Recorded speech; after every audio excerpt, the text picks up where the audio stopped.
Hello, hello. Welcome back to learning how to learn. Make it stick. Today we will start with Anki. Flashcards. Do we have any? No, we don't. Very good. All right then. What did we study yesterday? What did we learn? What did we learn yesterday, everybody? All right. Yeah, we've been looking into the testing effect recently. And we probably started reading about studying the testing effect in the lab, right? The first study on the testing effect was conducted in, I believe, 1917. And in that study,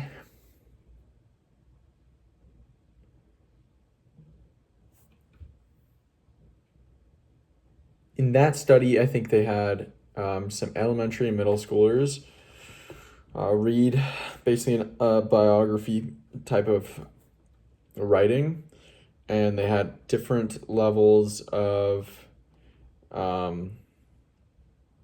every few minutes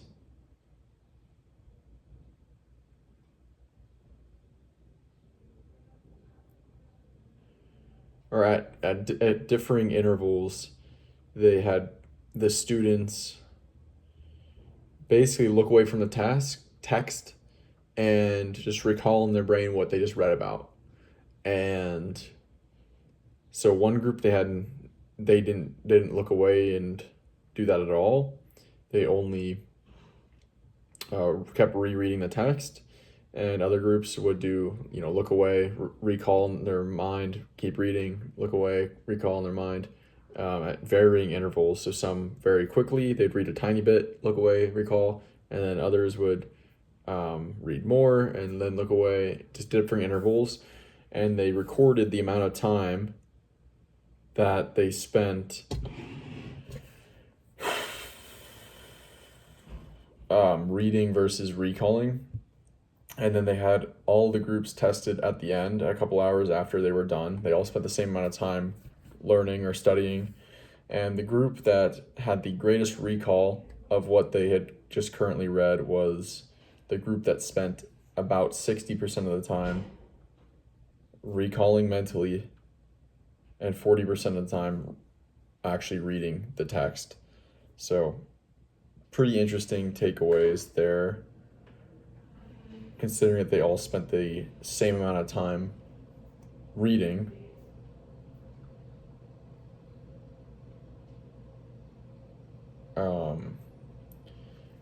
Then the second study was conducted in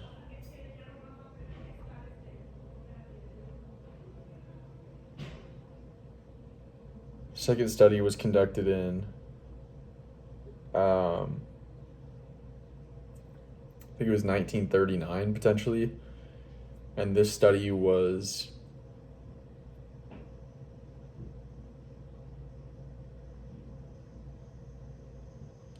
what did they do in this study? This one they had, this one was a little different. They had students, I think again around middle school age, read a 600-page article, and then they were tested at varying lengths until ultimately there was a final exam 2 months after they had originally read it.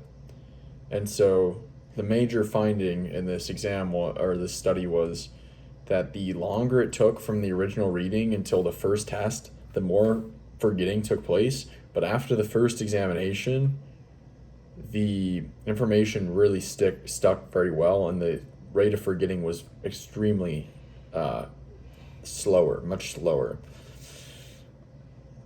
So this is kind of analogous to that analogy they used about retrieval being like tying the knot on that loop to close the memory, tie it into place. The cranberries on the string, keep them on. The test retrieval effect kind of ties the knot, sticks it into memory, and forgetting is much slower after that first test. Okay, so those were the two tests we had looked at. What we have, we probably would have continued reading the testing effect subsection before that. Um, what could I have read in there? The day before, or 2 days ago, we read about the definition of the testing effect.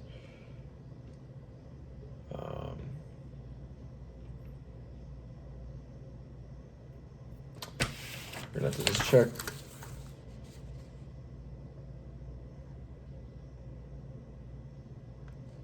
Right, okay.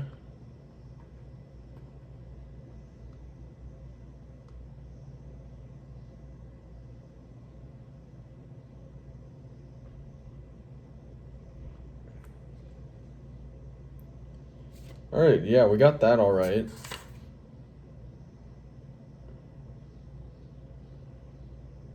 I don't know if this is what we...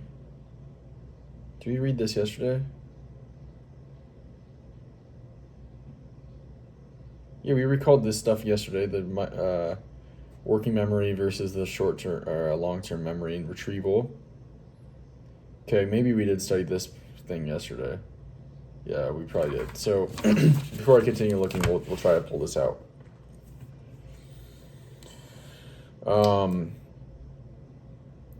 This in 2010, a New York Times article highlighted a scientific study that had been done on the testing effect that showed that.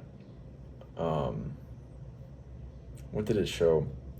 It showed that testing. So one group read something and then was tested immediately on it. The other group just read the thing and was not tested on it. Both groups were examined a week later, and the group that had been tested on it recalled 50% more information than the group that had not been tested right after the reading. So pretty significant difference in retention and lack of forgetting. And what kind of response did this get? Well, the comments on the article, there was lots of people complaining about it, saying, this is stupid. We don't need more testing. Testing is dumb. Testing causes stress. It's no way to learn. Not helpful in learning. It focuses on memorization rather than higher order skills such as creativity, creating again that false dichotomy between knowledge and memorization and creativity. Instead, it's they're not separate. You need knowledge to be creative. Knowledge is the ingredients used in creativity. But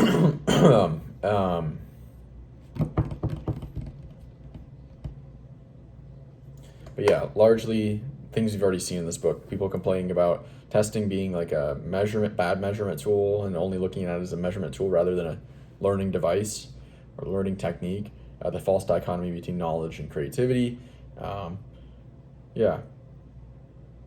Educational systems, modern traditional education systems have largely still not utilized the testing effect for studying and learning, despite the evidence that supports it, and still being used. Testing is still largely used in academics and traditional and educational settings as a testing or a measurement tool rather than a learning technique. Okay? Anything else?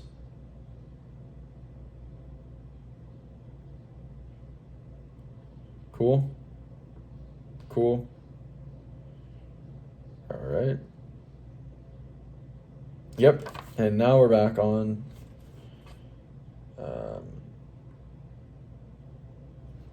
now we're back to reading. So I'm going to read some more about this testing effect in the lab, and then I'll be back to recall. All right, there were 3 pretty dense paragraphs right there. And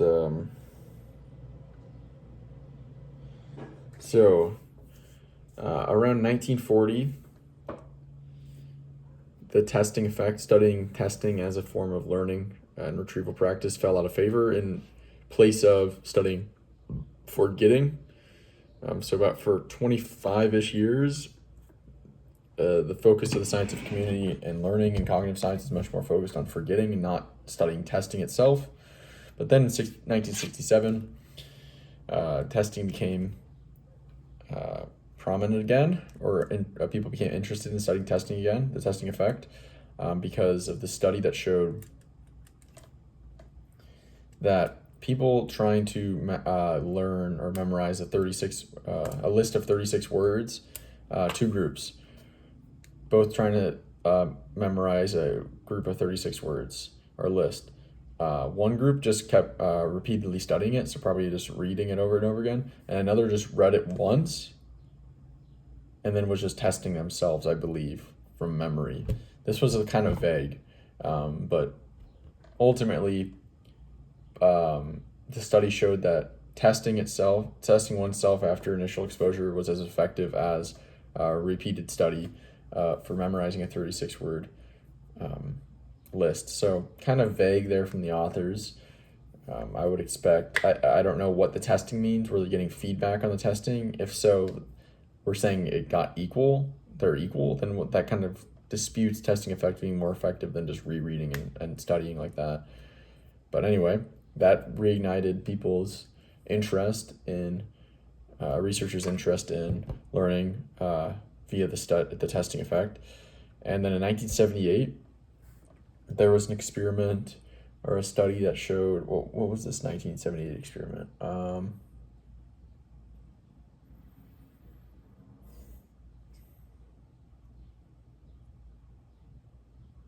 Right.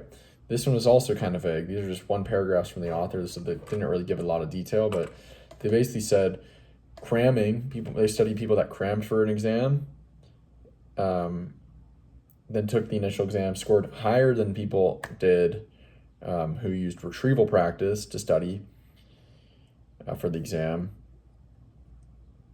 but ultimately forgot 50% of the information by the next day compared to only 13% forgotten by the retrieval group. So that's just kind of, there's a lot of questions there. Was study time spent, attention spent, controlled for? If so, why did cramming get a higher score? Also, what are they defining? I already wrote down what is the definition of cramming as a question. It's like, what do you mean by cramming? And how does someone cram and control that for retrieval practice? Because retrieval to me means like spaced over time. So strange study. Ultimately, strange from the authors. I'm sure the study was much more detailed, and I could probably find it if I looked into it, like on the internet. But it was showing that basically cramming, whatever that means, I think it just means probably rereading, reviewing notes, reviewing highlights for a long period of time, back to back, like within one unit of time, led to a lot more forgetting, significantly more forgetting than studying with retrieval practice. But then it's like, well, isn't the test itself the first exam a retrieval? So they cram, but then they take a test. That's retrieval practice, right? They're getting tested. Yet they're still forgetting 50% by the next day. I thought that the retrieval or the testing effect would argue that's not how it works. Lots of questions. Ultimately, I'll just say I think they're trying to drive home the point that cramming leads to, potentially higher scores initially, but then they drop off and you forget a lot of it very quickly. Kind of like how I used to imagine in school, like you cram, you like basically, what do they call that? Something and then purge, stuffing and purging, or whatever. You eat so much food, you take in so much information, and you throw it all up for the test, and then it's gone. Cool. Interesting analogy. All right. So we've got about 5 more minutes. I'll go ahead and read this next paragraph, and then I'll recall it, and then we'll call it a day. All right. Last little study they talk about before we end today. 3 groups. Each is presented with 60, some kind of resource with 60 concrete items, and they're asked to recall these after The first group is not asked to recall immediately, but they are tested 1 week later. The second group is tested immediately and 1 week later. And then the third group, this is vague. They were tested 3 times. I don't know how the spacing was. It sounded like 3 times immediately after exposure, and then they were tested a week later. So they're all tested 1 week later. One is tested immediately after, one is not tested immediately after, and one is tested 3 times immediately after. And here's the results. No test, but 1 week later got a 28% retention rate. The first test the second group took immediately after was a 53% recall, but they had forgotten some of it by the 1 week later, and 1 week later they scored a 39%, so still higher than the 28%. The third group that had taken it 3 times scored 53% on the first time. I don't know if they took 3 times with no corrections or anything or feedback. So they got 53% of the time, and then 1 week later they had 53% still. So they didn't forget anything apparently within 1 week. So I don't know. I kind of get the idea that more retrieval equals better, but they didn't say if this was they took the test, then waited an hour, took the test again, then waited a day, and then took the test again, or took test. That seems like mass practice to me. But yeah, kind of the idea of that study would be the more retrievals, the less forgetting, I think. And so that's going to wrap it up for today. I will talk to you guys tomorrow.